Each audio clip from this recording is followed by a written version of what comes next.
मेरे प्यारे भैया बहन, हम पहले क्लास में पाठ 1 में बताए थे मौलिक अधिकार और मौलिक कर्तव्य तक। अब द्वितीय क्लास में देखेंगे पाठ 1 में सिविक्स में कि आगे यह विधि का शासन क्या है, कानून व्यवस्था क्या है, इसको हम देखेंगे। जैसे लिखा है विधि का शासन, देश में जो कानून व्यवस्था है यह विधि का शासन कहलाता है। ऐसी बात नहीं है कि आज यह विधि का शासन आज लागू है। अंग्रेजों के समय भी यह कानून व्यवस्था शासन व्यवस्था के रूप में कार्य करता था और कानून के माध्यम से अंग्रेज शासन करते थे। आज इन कानूनों की आवश्यकता इसलिए है कि इतने बड़े देश में सभी लोग सही दिशा निर्देश में अपने इच्छा अनुकूल व्यवस्थित रूप से नहीं चलते हैं।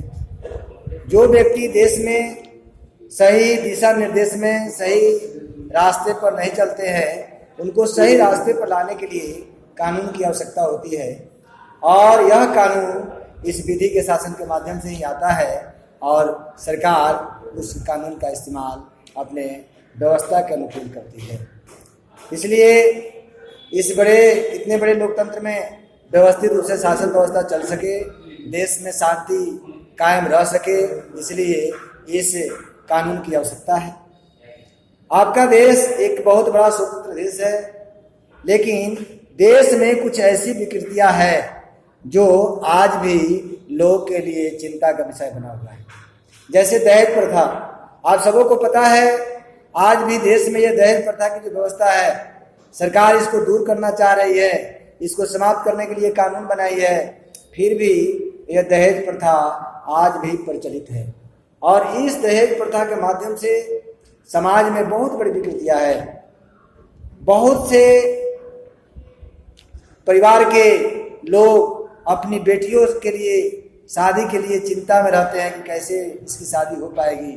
पैसा की मांग होता है, दहेज के मांग लोग करते हैं और बहुत लोगों के पास जो सामर्थ्य नहीं है वह इसके लिए चिंतित रहते हैं। इन किन प्रकार अगर शादी हो भी जाती है और वो दहेज की पूर्ति नहीं कर पाते हैं तो उनके बहु बेटियों के साथ बहुत बड़ा नाइंसाफ कार्य होता है और उनके प्रताड़ना दिए जाते हैं, उनको जला दिए जाते हैं, भिन्न भिन्न प्रकार के जुल्म उनके ऊपर ढाए जाते हैं। इसलिए समाज में यह बहुत बड़ी विकृति है जिसको दूर करने का प्रयास सरकार बहुत दिनों से कर रही है, फिर भी यह दूर नहीं हो रहा है। मेरे भैया बहन, यह दूर तभी होगा जब आप और हम इस पर विचार करेंगे। यानी आप हम का मतलब आपके परिवार के या मेरे परिवार, वह मेरी बेटी हो या आपके परिवार की कोई बेटी हो, वह सभी तभी आगे बढ़ सकेंगे और दहेज प्रथा को समाप्त कर पाएंगे जब लोग जागरूक होंगे, शिक्षित होंगे। और यह तब समाप्त होगा जब अपने बेटी और बेटा दोनों को शिक्षा देंगे और सही दिशा निर्देश में आगे बढ़ाने का कार्य करेंगे। जैसे बहुत लोग ऐसे हैं कि अपने बेटा का दहेज मांगते हैं और बेटी को नहीं देना चाहते, तो सबसे पहले अपने बेटा को दहेज नहीं लेंगे, ऐसी मानसिकता लोगों के नजर में आना चाहिए। जब तक लोग के मन में यह मानसिकता नहीं आएगी कि हम कोई भी व्यक्ति जिसके पास अपने बेटे हैं वह दहेज नहीं लेंगे, और ऐसी व्यवस्था अगर सबको मन में आ जाती है और सभी लोग अपने बेटे को दहेज देने की बात नहीं करते हैं, तो स्वतः वह बेटी भी उनकी बगैर दहेज की शादी की जा सकती है और दहेज प्रथा समाप्त होगी। इसलिए दहेज प्रथा तभी समाप्त होगा जब समाज के हम सभी लोग जागरूक होंगे और इस दहेज प्रथा को दूर करेंगे। और इसको दूर तभी कर सकते हैं जब सभी लोग इसके प्रति जागरूक होकर के अपने आप को जागरूक करना होगा। जब तक अपने आप को हम जागरूक नहीं करेंगे तब तक दूसरे को जागरूक करने में हम सफल नहीं हो सकते। इसलिए यह दहेज प्रथा समाप्त हो सकता है समाज के जागरूकता के चलते, परिवार के जागरूकता के आधार पर और हमारे आपके जागरूक होने पर। आगे देखते हैं कानून एवं असहमति। देश में कानून की असहमति की बात जो आती है, यह असहमति जब ब्रिटिश गवर्नमेंट भारत में काम कर रही थी उस समय आप अपने देश के बहुत से नेताओं ने, जिसमें महात्मा गांधी की भूमिका बहुत बड़ी भूमिका है, बहुत ऐसे कानून हम भारतीयों के ऊपर लादे जा रहे थे, हमारे ऊपर ऐसे कानून बनाए जा रहे थे जिसके जुल्म से हम परेशान थे। और उस कानून को हम मानते भी तभी परेशानी, नहीं मानते तभी परेशानी। इसलिए इतने कठोर कानून हम पर लादे गए। हमारे मजदूरों के साथ, हमारे किसानों के साथ, हमारे समाज के लोगों के साथ बहुत अत्याचार किए जा रहे थे। इसलिए महात्मा गांधी ने इन कानूनों को तोड़ने के लिए असहमति जताई और नमक बनाने की प्रक्रिया को शुरू किए और नमक बना करके इस कानून का उल्लंघन किया और सहयोग आंदोलन किया गया। इसलिए कि भारत में जब अंग्रेज आया था तो हमारे सहमति से आया था, अनुमति से आया था, आग्रह विग्रह से आया था, हमसे निवेदन करके आया था। लेकिन बहुत बड़े आंदोलन किए, उस आंदोलन के बाद भी वो भागने के लिए तैयार नहीं था। तो महात्मा गांधी के मन में ये बात आई कि जिस प्रकार वह सहमति लेकर भारत में आया उसी प्रकार हम सहमति नहीं देंगे। तो जब उसको सहयोग नहीं करेंगे तो वो अपने आप असहयोग महसूस करेगा और यहाँ से वह चला जाएगा। इसलिए हम भारतीय लोगों ने अंत में उसका असहयोग करना शुरू कर दिए। कार्यालयों में, वचनालयों में, भिन्न दफ्तरों में, विद्यालयों में, अन्य जगहों से जब उसका हम सहयोग करना छोड़ दिए तो उसको यह महसूस हो गया कि अब हमको भारत छोड़कर जाना होगा, नहीं तो हमारा सहयोग भारतीय लोग नहीं करेंगे। और इसलिए यह असहयोग आंदोलन शुरू हुआ।